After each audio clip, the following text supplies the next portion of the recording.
사고를 목격한 48살 고광호 씨가 바다에 불이 붙은 버스에 망설임 없이 뛰어드는 여성. 목숨을 건 시민들의 구조작업은 5분 가까이 이어졌고 난간에 맨 터널 밧줄을 내려 벽을 들이받고 쓰러진 유치원 버스. 눈앞에 벌어진 사고를 외면하지 그들의 용감한 행동과 따뜻한 마음은 각박한 세상 속에서 내가 내 몸 다쳤다고 사기쳐나? 내가 보상금 받기 위해서 개 쫓아갔나? 우울증에 불면증에 가서 얘기하니까 외상 스트레스 장애라고. 우선은 살려야 된다는 거죠. 불감경을 다 받고 계속 주책감으로 남아요. 진짜 살아있는 것이 살아있는 것이 아니고.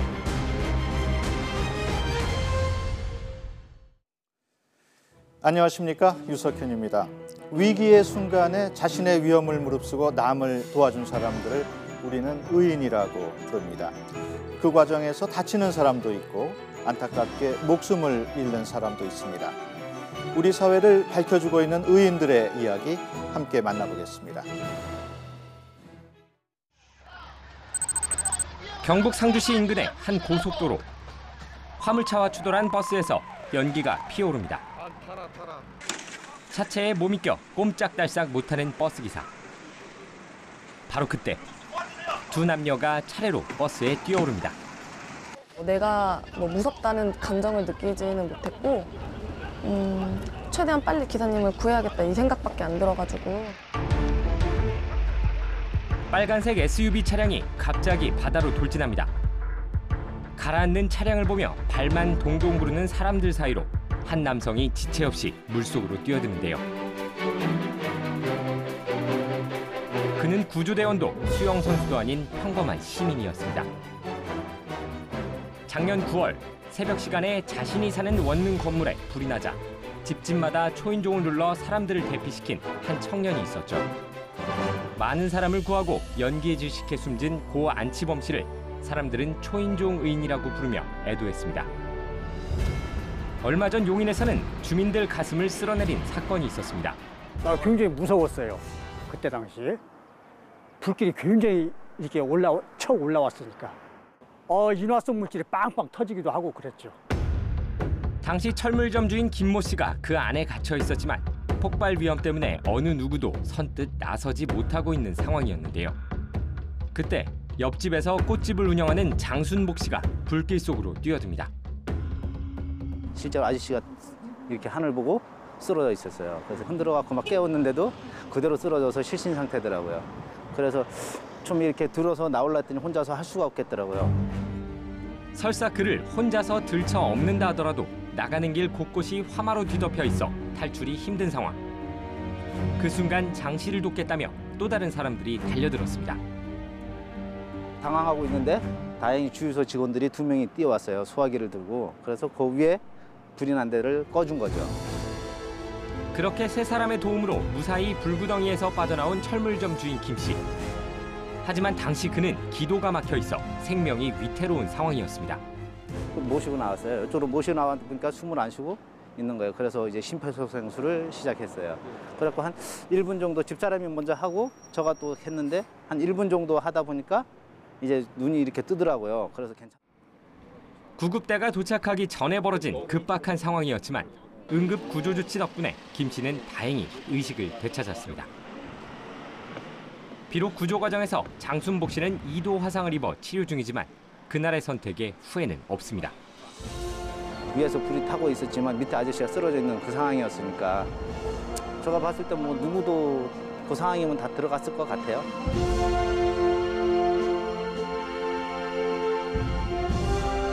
자신의 위험을 무릅쓰고 다른 사람을 구한 사람들의 이야기는 요즘 같은 각박한 시대에 그래도 세상은 아직 살만하다는 희망을 전하고 있습니다.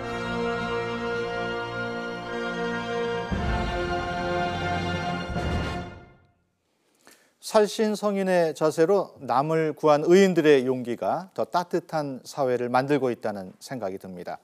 오늘 함께 이야기 나눌 분들 소개해드립니다. 국민권익위원회 전 부위원장이신 홍성칠 변호사, 또 한국의사상자협회 남상윤 선생님 나오셨습니다. 안녕하십니까? 네, 안녕하십니까? 네. 그리고 취재를 맡은 김주영 기자입니다. 안녕하십니까? 네, 안녕하십니까? 네. 오늘 세 분 좋은 말씀 기대하겠습니다. 방송 중에 의사상자에 대한 궁금한 점이나 다양한 의견 샵 0024로 받고 있습니다. 여러분의 많은 참여 부탁드립니다. 문자 보내주신 분 가운데 추첨을 통해서 모바일 상품권을 드립니다. 김주영 기자, 네. 이번에 의인 취재를 하면서 특히 섭외하는 게 굉장히 어려웠다고요? 네, 그렇습니다. 그 모든 취재를 할 때 항상 사례를 찾고 섭외를 하는 것이 가장 어려운 부분 중에 하나인데요.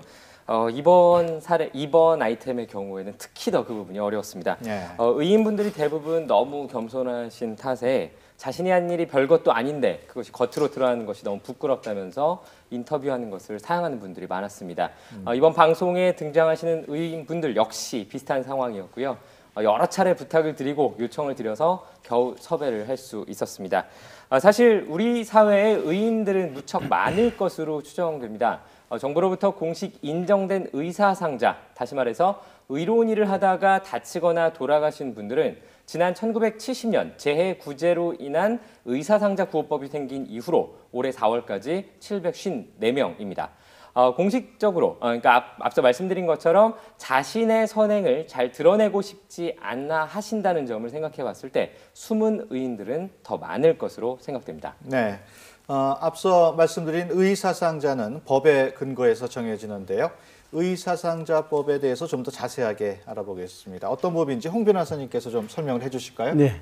우선 이 법은 본인의 직무 외의 상황에서 신체상 위험을 무릅쓰고 급박한 위기에 처한 다른 사람의 생명, 신체 또는 재산을 구하다가 사망하거나 부상을 입은 사람과 그 유가족에 대하여 그 희생에 알맞는 예우와 지원을 함으로써 희생자의 숭고한 희생정신을 기리고 사회 정의 실천에 이바지하는 데 그 취지가 있습니다. 예. 이 법에 의하면 구조행위를 하다가 사망 또는 부상을 입은 경우에 시장, 군수, 구청장에게 의사상자 인정 신청을 하면 보건복지부 의사상자 심의위원회의 심사 의결을 거쳐서 의사상자로 인정이 되는데 사망한 경우는 의사자로, 부상한 경우는 의상자로 되며 보상금 지급, 의료급여, 취업지원, 교육지원 등 각종 혜택과 지원이 따르고 의상자의 경우는 부상의 정도에 따라서 1등급에서 9등급까지 구분되며 부상 등급에 따라 혜택도 달라집니다. 그리고 의상자는 직무 외의 행위에만 인정되기 때문에 직무상 행위로 인한 경우, 즉 소방관, 경찰관이나 재난구조원, 방재대책공무원, 선박이나 항공기의 승무원 등이 구조행위를 하다가 죽거나 다친 경우는 이 법의 대상에서 제외됩니다. 예. 오늘 방송을 준비하면서 의인 가운데 한 분이신 남상용 선생님을 모셨는데요. 남 선생님, 어떻게 의상자의 지정이 됐는지 좀 설명을 해 주실까요? 그때가 94년도였는데요. 네. 새벽에 출근하던 길에 남자가 여자 군부치를 빼앗는 모습을 보고 네. 일단 112에다가 신고를 했습니다. 그리고 여자를 위협하는 남자를 제지하다가 그 사람의 등 칼을 모르고 제 발등을 동맥과 힘줄 5개를 잘려져 나갔거든요. 네. 나중에 경찰서장이 의상자 신청을 해라고 해서 의상자 보호법이 생긴 이후로 제가 14번째 의상자라고 하더군요. 네. 근데 의상자를 제가 4급과 장애자 6급을 받았는데 당시 600만 원 조금 안 된 가지고 받았는데 그걸 가지고 치료비를 하니까 뭐 6개월 동안 일도 못하고 다리는 나중에 또 재수술을 받고 후천적으로 장애자가 됐거든요. 어디 하소연할 데도 없고 또 가정을 또 6개월 동안 돌보지도 못하고 10년 가까이 참 힘든 생활을 해왔습니다. 네. 네, 남을 돕다가 이렇게 고통을 겪는 의인들의 얘기 참 안타깝습니다. 목적 없이 순수하게 남을 도운 사람들의 희생, 보상을 바라고 한 일은 아니지만 제대로 평가받지 못하고 오히려 말도 안 되는 오해까지 받는다면 얼마나 억울할까요? 그 억울한 사연 김주영 기자가 만나봤습니다. 오늘도 김지욱 씨의 하루는 강한 진통제와 함께 시작됩니다. 이게 원래 하나를 먹어야 되는데 저는 너무 아프니까 네 알을 먹거든요. 계속되는 고통에 일상은 엉망이 돼버렸고 가장으로서 생계를 꾸리지도 못합니다. 한때는 누구보다 건강했던 김 씨. 그에겐 무슨 일이 있었던 걸까요? 사건은 5년 전으로 거슬러 올라갑니다. 2012년 2월 10일 새벽 4시입니다. 그 사고 날은 내가 머릿속에 절대 안 잊어버리더라고요. 당시 택시기사로 일했던 김 씨는 길 건너편에서 앞범퍼가 부서진 채로 황급하게 내달리는 차량 한 대를 목격하고 바로 직감했습니다. 아, 저거 뺑소니다. 그 남발을 내가 외워뒀죠. 그리고 곧바로 추격이 시작됐습니다. 도심을 가르며 시속 100km가 넘는 속도로 질주하는 뺑소니 차량. 뒤쫓는 김 씨를 따돌리기 위해 위태로운 역주행을 시도하는데요. 충돌을 피하기 위해 급하게 멈추려던 김 씨. 그러나 차가 미끄러지면서 공중전화 부스와 가로등을 잇따라 들이받았습니다. 도주했던 뺑소니 차량 운전자는 다행히 얼마 지나지 않아 경찰에 붙잡혔고 조사 결과 당시 만취 상태에서 운전을 했던 것으로 확인됐습니다. 이 일로 김 씨의 용기 있는 행동에 대한 칭찬이 이어졌고 경찰청장으로부터 표창을 받기도 했습니다. 하지만 그의 삶은 돌이킬 수 없이 변해버렸습니다. 잘 걷지 못하고 목이 너무 아파요. 처음에는 쇠를 내가 6개 박았는데 두 번째 수전제는 6개를 더 박아서 12개가 된 거예요. 하나를 못 보고 딱을 못 본다는 거죠. 요거는 약간 되는데 위 아래가 안 된다는 얘기죠. 예. 쇠를 이렇게 다 박았으니까. 그 사고로 김 씨는 장애 4급 판정을 받았습니다. 진단받은 병만 무려 13개입니다. 더 이상 일을 할 수도 없다 보니 안 그래도 넉넉지 않았던 형편이 지금은 더욱 어려워졌습니다. 치료비가 수술비에서 5천만 원 이상이 나왔는데 저는 어떻게 삽니까? 저 여기 보증금 200만 원짜리예요. 결국 일로 왔어요. 뭐 내가 누구한테 얘기하겠습니까? 저기 아들이나 와이프한테는 다 제가 죄인인데. 한 달에 35만 원가량의 기초생활 수급비가 나오지만 매달 20만 원씩을 병원비로 내고 나면 생활은 늘 빠듯할 수밖에 없었습니다. 그러던 어느 날 김 씨는 지인으로부터 한 가지 소식을 듣게 됩니다. 의사상자를 해보라 그러더라고요.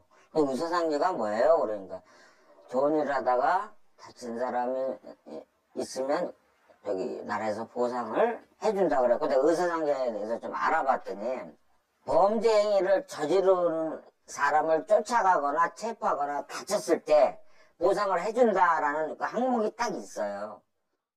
민망한 마음도 있었지만 병원비라도 줄여봐야겠다는 생각에 아픈 몸을 이끌고 직접 서류를 마련해 의사상자 신청에 나섰습니다. 하지만 김 씨에게 돌아온 건 자격이 되지 않는다는 차가운 결과뿐. 어떤 부분이 문제가 됐던 것일까? 의사상자 인정 여부에 대한 결정은 보건복지부 산하의 의사상자 심사위원회에서 이루어집니다. 취재진은 김 씨의 사례를 심사할 당시 작성됐던 회의록을 어렵게 입수할 수 있었습니다. 그런데 그날 위원들이 나눈 대화에는 황당한 지적이 여러 군데서 발견됩니다. 관련 서류와 증거들을 성실히 준비해간 김 씨를 도리어 보상금을 노린 사기꾼으로 몰아갔습니다. 내가 내 몸 다쳤다고 사기쳤나? 내가 내 보상금 받기 위해서 걔 쫓아갔나? 그 당시에 왜 쫓아가셨어요? 뺑소니니까 쫓아가지 않았을까요? 저건 나쁜 사람이잖아요. 그래서 쫓아간 거예요. 뺑소니 사고는 급박한 위험이라고 보긴 어려운 상황이고 그럼에도 불구하고 위험을 무릅쓰는 당한 사고는 김 씨 본인이 자초했다는 믿기 힘든 의견까지 있었습니다. 사실상 김 씨더러 왜 굳이 뺑소니 차량을 쫓아갔느냐고 문제를 삼은 셈입니다. 뺑소니 추격 사건이면 가장 급박하다고 할 수는 있을 만한 상황입니다. 그런 상황에 있는 것까지 지금 급박하지 않다라고 하는 거에 대해서 저도 사실 보건복지부 측 논리는 잘 이해는 되지 않습니다. 억울했던 김 씨는 결국 보건복지부를 상대로 법정 싸움에 나섰습니다.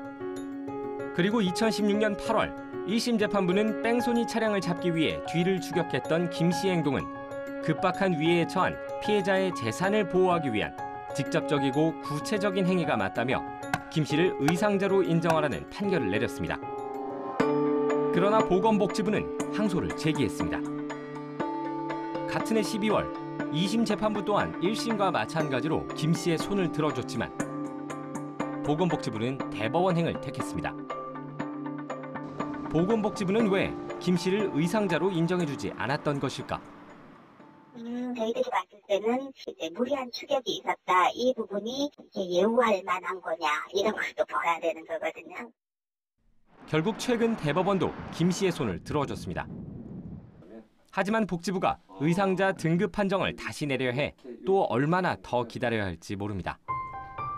김 씨는 사고 이후 5년이 넘는 시간 동안 외상 후 스트레스 장애라는 14번째 병이 생겼습니다. 선의에서 비롯된 오늘의 고통. 당신은 의인이라는 당연한 결론이 나올 때까지 왜 이렇게 힘든 과정을 거쳐야 했는지 김 씨는 이해하기 어려울 뿐입니다. 네, 방금 보신 것처럼 택시기사 김 씨는 의인이라며 경찰청장 표창까지 받았습니다만 정작 법이 정한 의사상자로는 인정되지 않았습니다. 홍 변호사님, 네. 여기서 쟁점이 뭘까요? 네, 제가 이 사건 행정심판에 관여를 했었는데요. 논의의 주된 쟁점은 위 사례에서 체포행위가 의사상자법 적용 범위에 포함되느냐 하는 것이었습니다. 예.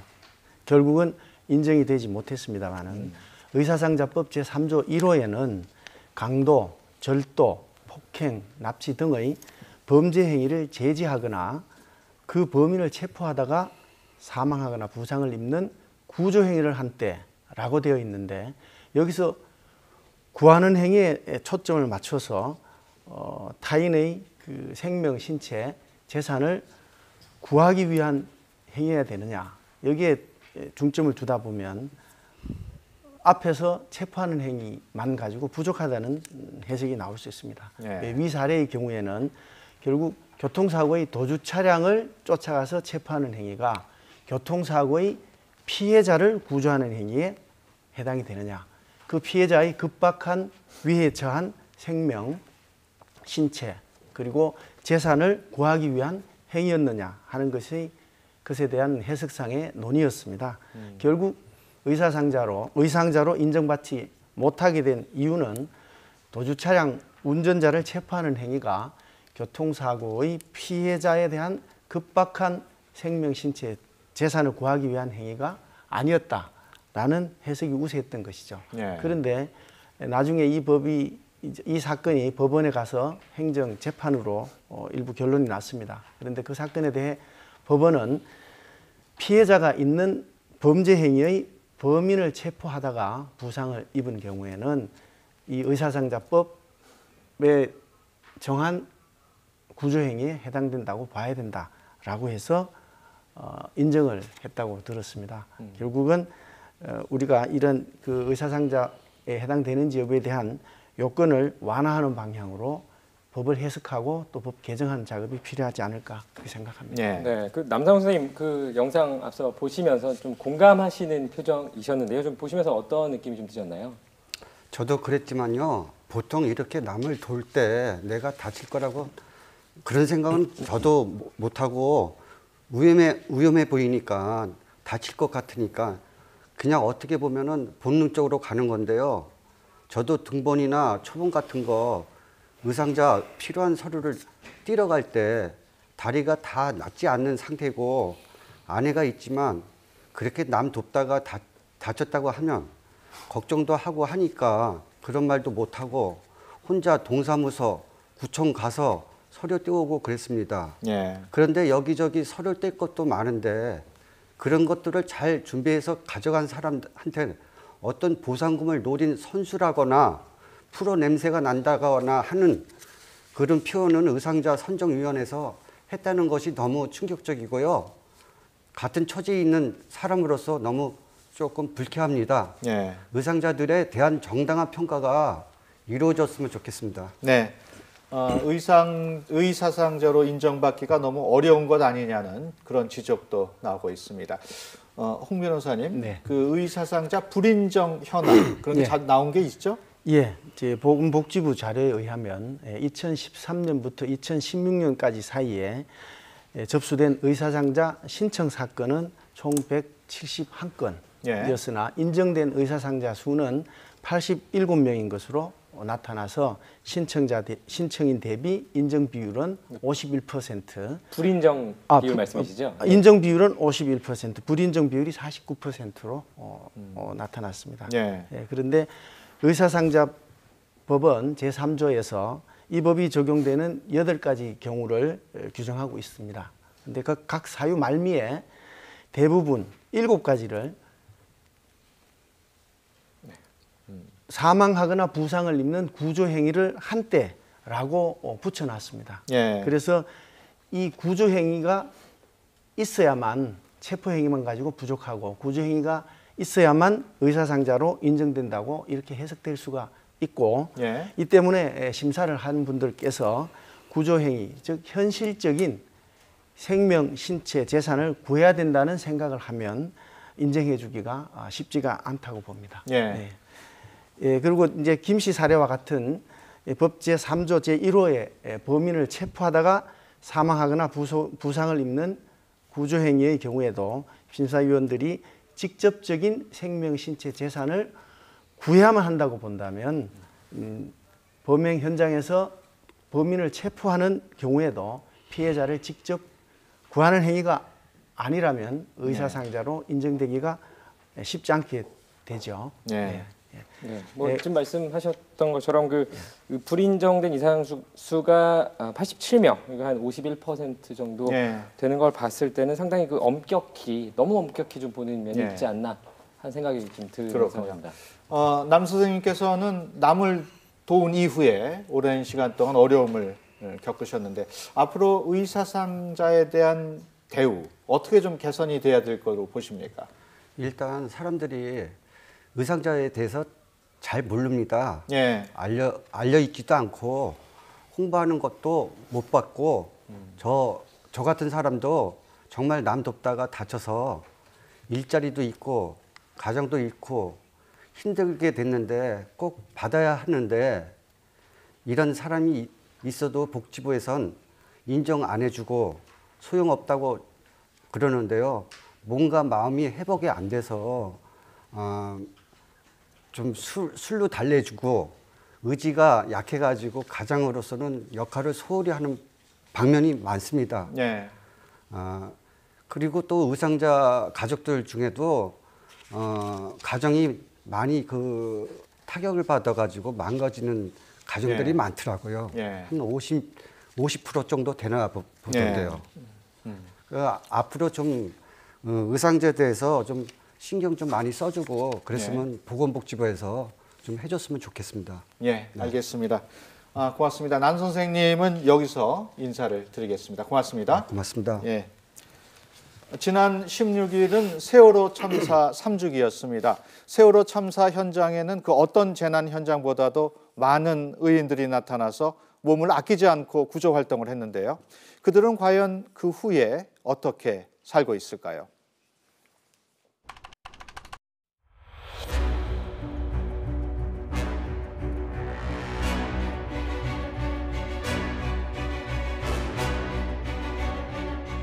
물속에 가라앉았던 세월호가 3년 만에 육지로 올라오던 날.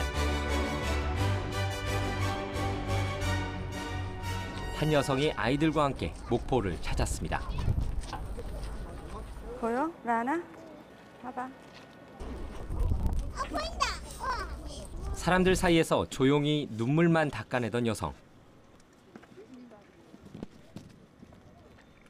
세월호 참사 당시 선체 수색 작업에 참여했던 고 김관홍 잠수사의 아내 김혜연 씨입니다.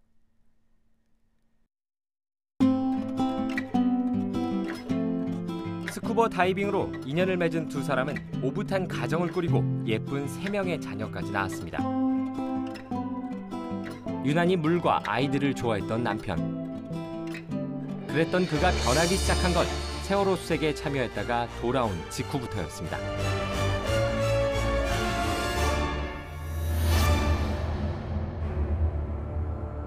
이게 감정 기복도 왔다 갔다 하지만요. 아이들이 옆에 오는 걸 되게 두려워했었어요. 예, 아무래도 이제 아이 수습하면서 다 안고 올라왔으니까 그런 기억이 있어서 그랬는지 예, 애들을 못 만지게 하고 잠도 못 자고 그러니까 한쪽에서 멍하니 있고 거의. 수색 도중 얻은 병 때문에 직업이던 잠수도 할 수 없었고 생활고와 정신적 고통에 시달리던 김 씨는 안타깝게도 스스로 세상을 떠났습니다. 3년이 지난 지금까지도 세월호 수색 당시 김 씨와 함께했던 민간 잠수사들은 열악했던 현장 상황을 어제 일처럼 또렷이 기억하고 있습니다. 첫 다이빙에 처음 들어가서 유리창을 망치로 깨고 이렇게 그때 이제 잘 안 보이니까 손으로 더듬어야 돼요. 더듬으니까 머리가 동시에 여러 명이 잡히더라고요. 그러니까 내가 감당이 안 되더라고요. 감당이 안 돼서 막 소리 질렀어요, 나는. 막 소리 지르고 욕을 막 했어요.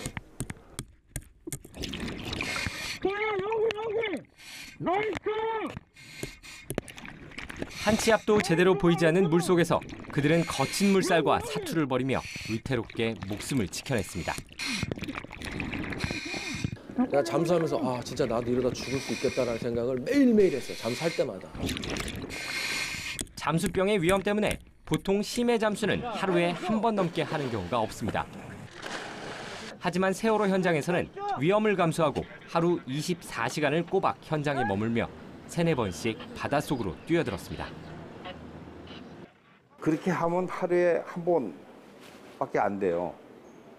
그런데 그거를 무시하고 실종자를 뭐 내 가족, 내 동생, 뭐 자식같이 생각해서 아무 소리도 안 하고 한 번 더 들어가서 뭐 결론적으로는 뭐 잠수사들이 잠수병 뭐 골개사도 더 악화가 되고 이거 여러저런 이제 뭐 병이 좀 생기고 그래서 이제 동생들한테 진짜 굉장히 미안해요. 덕분에 침몰한 배 안에서 200구가 넘는 시신을 찾을 수 있었지만 대부분의 잠수사에게 진도 앞바다는 마지막 잠수 현장이 돼버렸습니다.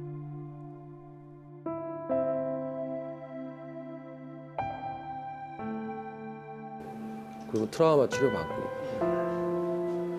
그래서 그 이후로 잠수 일을 못하고 계속 치료받고 있습니다. 생계는 거의 지금 못하고 있는 상황이고요. 뭐 대리운전도 하고. 먹고 살기 위해 대리기사로 나선 사람도 일용직으로 나선 사람도 있습니다. 고충을 전해들은 해경은 고 김관홍 잠수사를 비롯해 이들 모두에게 의사상자 신청을 제안했습니다. 해경에서 그러면은 의사상자를 신청을 해라. 의사상자라면 의사상자법으로 해서 아마 의사상자가 되면은 의사상자법으로 보상을 해줄 거니까 그렇게 해라. 그럼 우리가 의사상자 하는 거를 도와주겠다. 하지만 기대와 달리 이들은 의사상자 심사에서 모두 탈락됐습니다. 사유는 직무수행.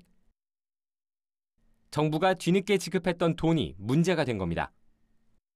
정부에서는 1당 개념으로 돈을 지급했지만 잠수사들이 평소 받아오던 돈에 비해서는 턱없이 적은 금액이었습니다. 더구나 정식 계약도 맺지 않고 종사 명령서만 쓴 채 떠넘기듯 받은 돈. 이 때문에 의상자로서의 혜택도, 지원도, 명예도 모두 사라져버렸습니다. 솔직히 자존감이 있고 또 명예가 더 중요한데 그거 안 받고 뭐 꼭 의상자가 되고 싶어서가 아니라 의상자가 된 거라면 아마 그럴 수도 있죠. 예. 저희 지금 명예 회복을 좀 하고 싶어요. 의로운 일을 했던 누군가는 세상을 떠나고 또 어떤 누군가는 죽음을 떠올릴 만큼 힘든 오늘을 살아가고 있습니다. 정부마저 그들을 충분히 배려하지 않는 상황에서 누가 그들의 희생을 기억할 수 있을까요? 법리 논리 모릅니다. 제발 상식과 통념에서 판단을 하셔야지. 법리 논리? 저희가 간 게 양심적으로 간 게 죄입니다. 그리고 두 번 다시 이런 일이 타인한테 이뤄지지 않길 바랍니다. 어떤 재난에도 국민을 부르지 마십시오. 정부가 알아서 하셔야 됩니다.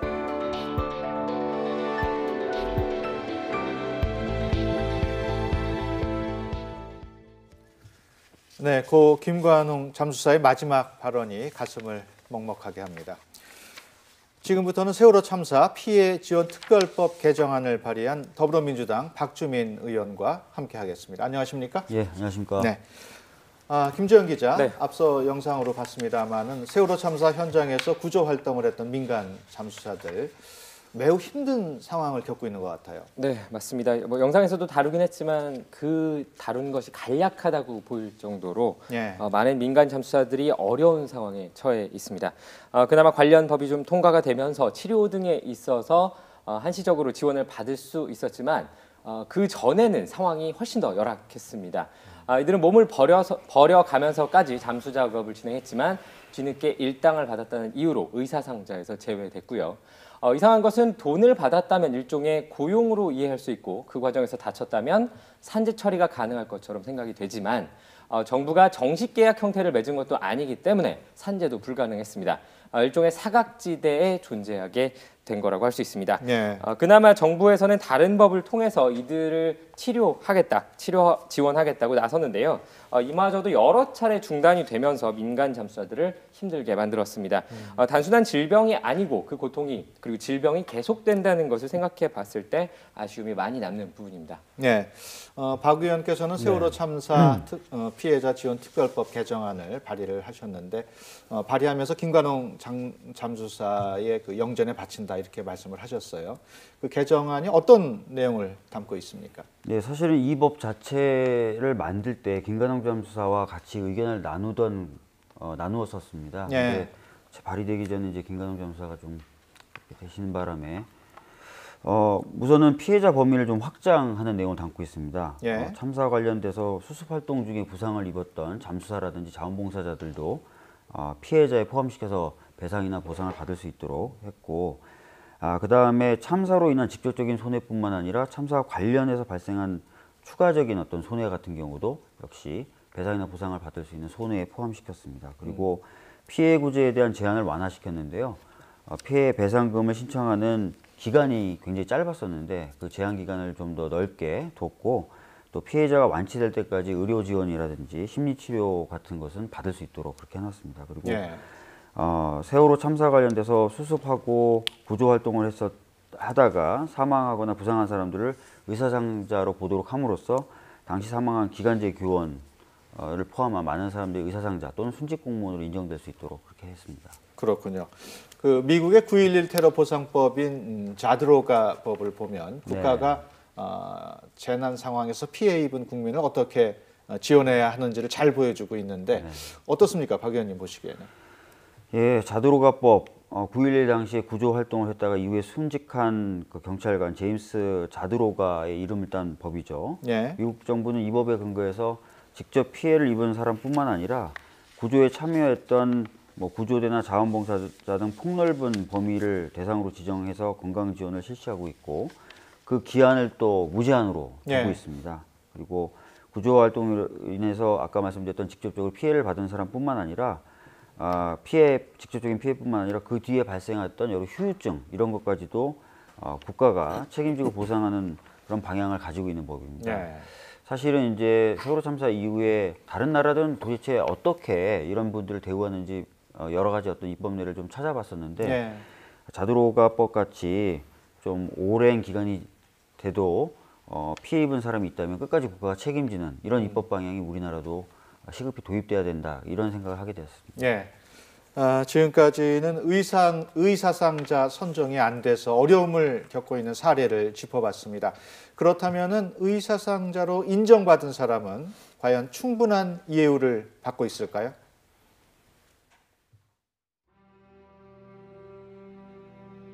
위험하며 지금 배 넘어가 있습니다. 여보세요? 여기 대박이에요. 신나겠어요.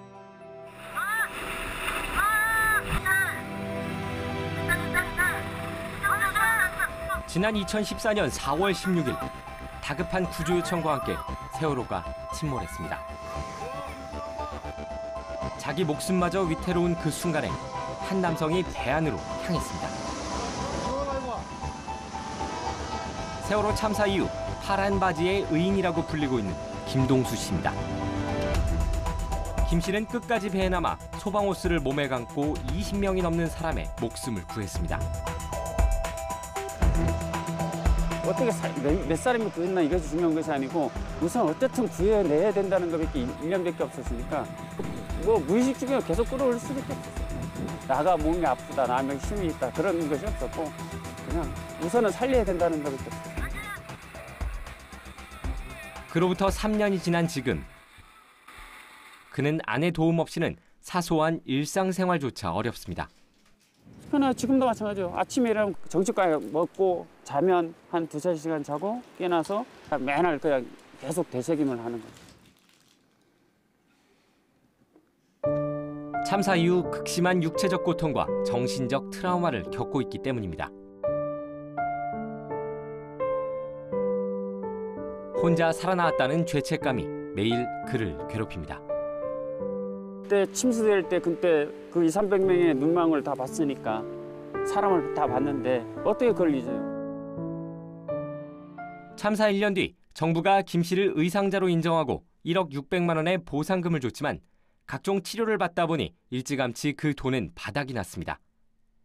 더구나 화물차 기사로 생활하며 생계를 책임졌던 김 씨가 심신이 피폐해져 경제활동까지 못하면서 심각한 생활고까지 가정을 덮쳤습니다. 이 사람이 예전처럼 운전이라도 제대로 할 수 있고 일상생활을 할 수 있다면 유공자나 순직자와 달리 연금 혜택이 아예 없기 때문입니다. 자녀 교육비나 취업을 지원하는 등 각종 혜택이 규정돼 있는 의사상자법도 실제로는 별 도움이 되지 않았습니다. 정작 필요할 때는 추가 조건이 붙어 제약을 받기 일쑤. 더구나 현장에서는 제도 자체를 모르는 경우가 다반사입니다. 자꾸 사람들마다 왜 죄책감을 갖느냐, 자랑스러워해라. 아니 자부심을 갖게 해줘야 자부심을 가질 거 아니에요. 예? 가는 데마다 의사상증 내놓으면 유공자도 아니고 뭐예요? 이거 저희는 몰라요. 이거 혜택 없어요. 그리고는 막 거기다 대고 또 전화하고 뭐 하고. 그의 희생과 용기에 합당한 예우를 갖추겠다던 정부의 다짐이 무색합니다. 희생 뒤 상처는 온전히 그의 몫으로 남았고 여전히 고통은 끝나지 않고 있습니다.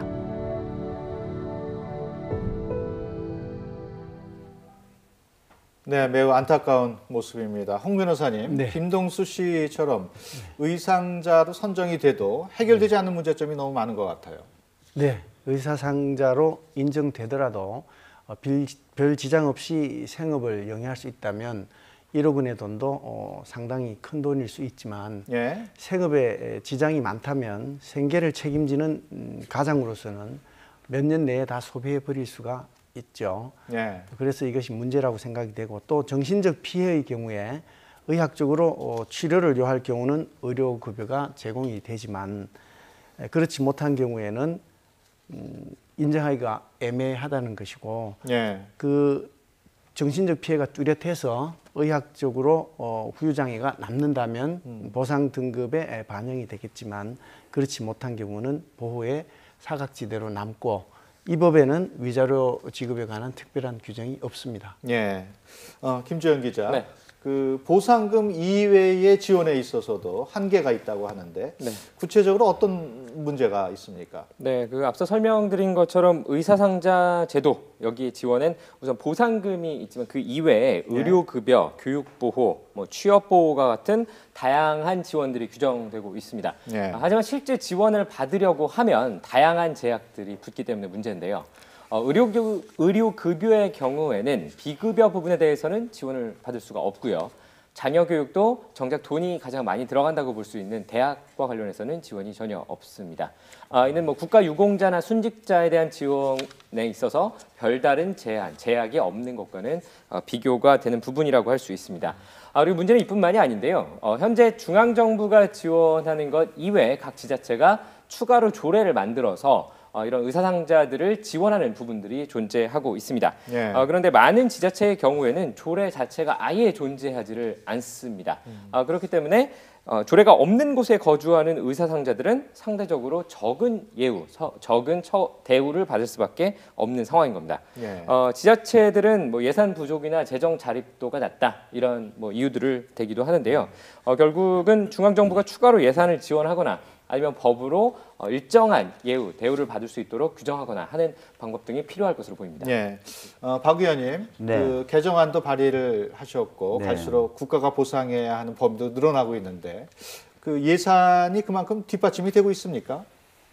의사상자 보상을 위한 지출은 2011년도에 53억 원이었던 것이 2012년도에는 36억 원, 2013년에는 35억 원 이렇게 계속 줄어들다가요. 예. 2016년에는 34억으로 조금 다시 늘긴 했습니다. 예. 전체적으로 계속해서 예산이 줄어드는 상황인데 이것은 예산 책정의 문제라기보다는 예. 의사상자로 지정하는 숫자 자체를 줄이고 있기 때문에 예산이 같이 덩달아 작아지고 있는 것이거든요. 예. 근데 아까도 보셨던 것처럼 많은 분들이 의사상자로 지정돼야 되는 것이 현실입니다. 예. 그렇기 때문에 의사상자로 좀 많이 지정을 하고 거기에 따라서 국가가 역할을 한다는 의미에서 예산 편성도 좀 오히려 늘리는 것 예. 이것이 전 맞는 방향이라고 생각합니다. 예.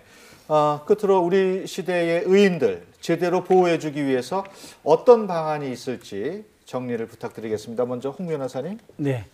예, 오늘날 우리 사회가 온라인에서는 연결이 강화되고 있지만 오프라인에서는 점차 연대가 약화되면서 고립되어 가고 있습니다. 예. 우리 공동체 사회를 따뜻하게 가꾸어 나가기 위해서는 자신의 위험을 무릅쓰고 타인을 구하려는 의인들의 숭고한 희생정신을 높이 기리고 지원을 확대함으로써 우리 사회에 의인이 갈수록 늘어날 수 있도록 법과 제도를 정비하는 것이 바람직하다고 생각합니다. 예. 그러기 위해서는 급박한 상황에서의 행위 기대 가능성을 고려하여 의사상자법 적용 범위를 개정하고 관련 예산도 대폭 늘려서 지원을 확대하는 것이 바람직한데요. 예산 지원에도 한계가 있으므로 2015년 LG 의인상을 제정하여 얼마 전 낙성대 의인 등 44명에게 의인상을 수여한 LG복지재단이나 또 다른 문화재단 같은 그런 자생적인 인프라 구축이 반드시 필요하다고 생각합니다. 예. 박 의원께서는 어떻게 보십니까?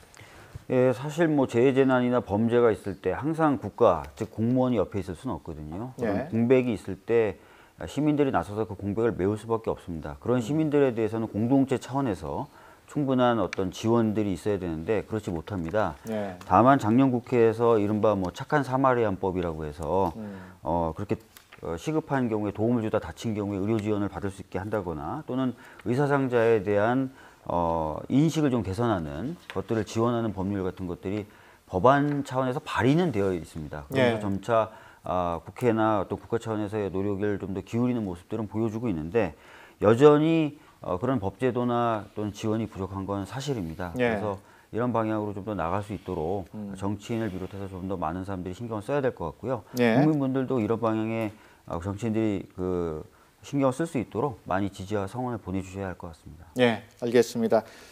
지금까지 그 의사상자 실태와 지원 제도에 대해서 알아봤습니다. 그들의 숭고한 희생을 잊지 않기 위해서 우리가 해야 할 일은 무엇인지 더 심도 있는 고민이 필요해 보입니다. 오늘 함께해 주신 세 분 고맙습니다. 감사합니다. 감사합니다. 네, 지난해 7월 국민신문고는 평생 모은 재산 180억 원을 주식 형태로 장학재단에 기부했다가 140억 원의 증여세 폭탄을 맞은 황필상 씨의 억울한 사연을 전해드린 바 있습니다. 당시 방송이 나간 뒤 큰 반향이 있었는데요. 최근 대법원은 선의의 주식 기부에 세금을 물린 것은 부당하다는 판결을 내놨습니다. 국민신문고는 앞으로도 사회적 약자의 소리, 또 불합리한 규제에 고통받는 사람들의 소리에 귀 기울이고 더 좋은 사회를 만들기 위해 노력하겠습니다. 함께해 주셔서 고맙습니다.